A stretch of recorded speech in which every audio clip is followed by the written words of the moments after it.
Welcome back to Mindful Serenity Yoga. And today, I'm really not sure what we're going to talk about, but I felt this inclination to come here and start talking. I've been writing a lot about samskaras lately, and I will refresh your memory. Samskara is an impression, a stored memory, we may want to call it, suppressed or repressed event, and the emotional energy surrounding that event that we have stuffed or stored inside us in a reactive way, initially, to avoid feeling pain. So let me put that into terms that maybe make sense. Say, for example, something happened when you were younger. You had an event that was painful. You didn't want to feel the pain experience. You didn't want to experience it fully by allowing it to come in, and afraid of what it would do, we may have had a tendency then to try to push it away through denial, avoidance, through repression or suppression, Freud's famous words, through not dealing with it. So we think when we push away, what the Buddhists would call through aversion, what we don't like, what we end up doing is pushing it down inside us, away from our conscious awareness, but it is stored in our psyche. And some would say, I think it was B.F. Skinner, that would say that the psyche is the accumulation of all our stored events. So all those things that we've been trying to avoid actually form our psyche, or our sense of meanness, or our personality, or the way our mind works.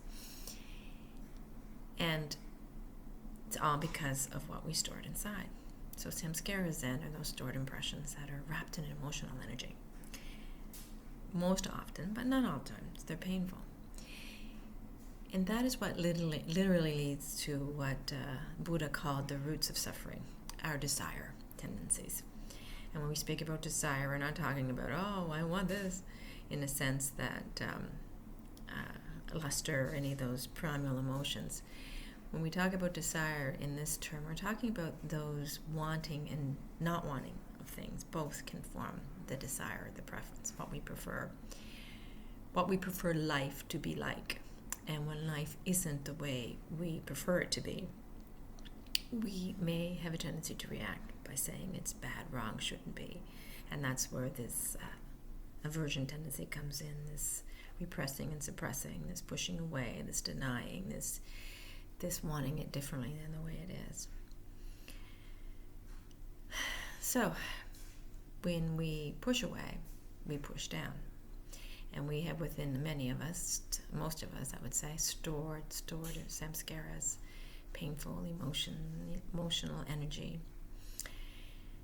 And something comes up in our lifetime today that maybe reminds us of something, or taps into those core beliefs, often negative core beliefs, say, for example, of unworthiness, or not being enough, or having to pay extra rent for being on this planet we don't deserve to be on. So these things come up, say when someone rejects you or says something negative about you, or something doesn't work out the way you want it to work out, and it taps into these core feelings that you have, or these samskaras. And the samskaras start to emerge and get pulled and tugged a bit. And so now we have the pain of the actual rejection, or the criticism, or whatever it is that we're dealing with at this present moment, and the aggravation, or the pain that's been aggravated from the surface, from the depths of us, that come up and clash and bang around, and we have turbulent energy, which is our emotional experience at the time. And in this case, it may not be pleasant, because our negative samskaras, and I use the word positive and negative loosely, the terms, but our negative, so-called negative samskaras are emerging. So we have both pain from the outer world experience and pain from the inner world experience, clashing and banging around inside of us, and it's very uncomfortable. We react. So most of our decisions that we make in life are based on that. They're reactive. They're based on how we feel, because of our samskara triggering, because of something that we deemed as unpreferable occurring in the outside world. So desire then is the root cause of most of our suffering, and that desire is actual results of our samskaras, or our psyches. What our psyches, which have been built on samskaras, impressions, have learned to determine what is good for us or bad for us, right or wrong, should be or shouldn't be, what is wanted and what is not wanted. So it's preference. Without preference, a great way would be easy for those of us who have no preference, was the third Sen patriarch's famous quote. And it's so true. If we didn't desire, we would be okay with whatever came along. We wouldn't be making these judgments that it's bad or wrong, shouldn't be. And we wouldn't be clinging to or grasping for and seeking those things that we think are good, right, and should be.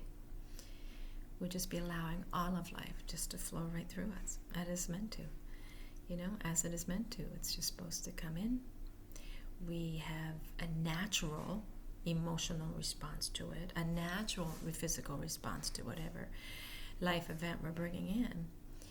But then we just breathe it right back out again, because it's not ours, it's not personal. There's nothing about it that should be worthy of staying inside us.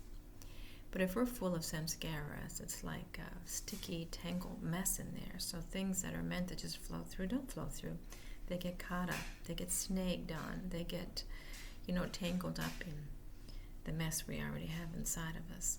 And that's why it doesn't leave us. Experiences don't leave us the way they should, because we have attached to them in an unhealthy way. I think that's worthy of considering.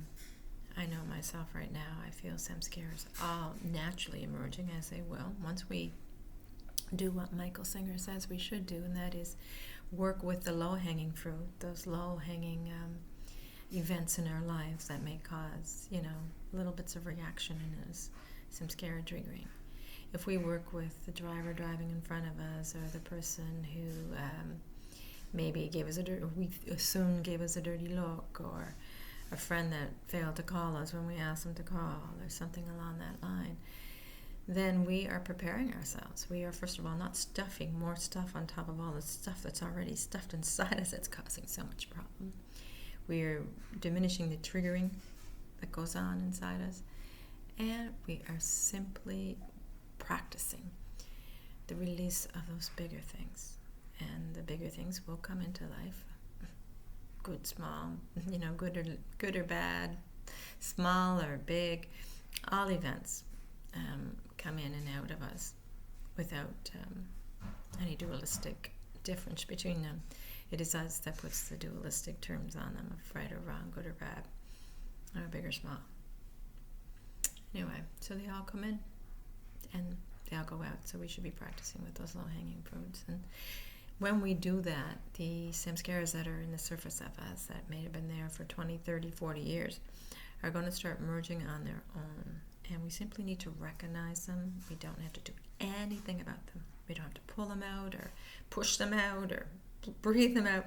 We just have to be aware that they are naturally releasing once we work with the practice of low-hanging fruit and, stop getting bothered by things around us. Stop judging it as good, bad, right, wrong, should be or shouldn't be. Stop pushing away or pulling into our experience those things that we think would make us more comfortable. When we do that, the deep-suited samskaras will just arise on their own and they will release. And it won't be pleasant. I know that for experience, personal experience. Well, stuffed in pain comes up in pain. Comes up with pain, but it is so important that we allow them to come out. And all those little experiences in our daily lives, some of them little and some of them not so little, that trigger these samskaras are actually good things. Disturbance is a good thing, if we want to use the term good or bad again, being dualistic. But there are positive things that will help to clean us out, purify us, and that's what we want. We want to be free of those samskaras. Because if we have no samskaras in us, nothing that can snag or catch or tangle up the experience, the events that come through us, and the emotional energy that naturally arises, then we will not have to crave or have desire or attachment or aversion. Everything will just go. It will come in and it will just go, and we'll be peaceful and happy and undisturbed, regardless of what life offers us. Well, I don't know why I came here today to say just that, but something pulled me to the camera once again, and it's possibly because I'm experiencing this in my own life right now. A little bit sad, a little bit angry, and noticing myself a little bit jealous, some self-pity, all these things. And instead of beating myself up for it, and that's another big thing when we do the Samskara Release, is to have self-compassion. You really need to forgive yourself. There's really nothing to forgive, but if you feel like there is, you need to forgive yourself for whatever it is that you've stuffed and held inside, and for whatever way you've reacted because of it. It's just human tendency, and we're all human. So I'm learning to be, or trying my best to be a little self-compassionate as I release these samskaras that have been trapped inside me for so long, that have been triggered by both small and bigger events in my life, circumstances in the last little bit. Anyway, so I share, and I offer, and I just give you what I'm learning, and hope that you too will find within yourself, these answers to how to deal with samskaras, those painful stuffed emotions, emotional energy that we all house inside ourselves. Well, thank you so much for joining me, and I hope you do have a wonderful, wonderful day. Namaste.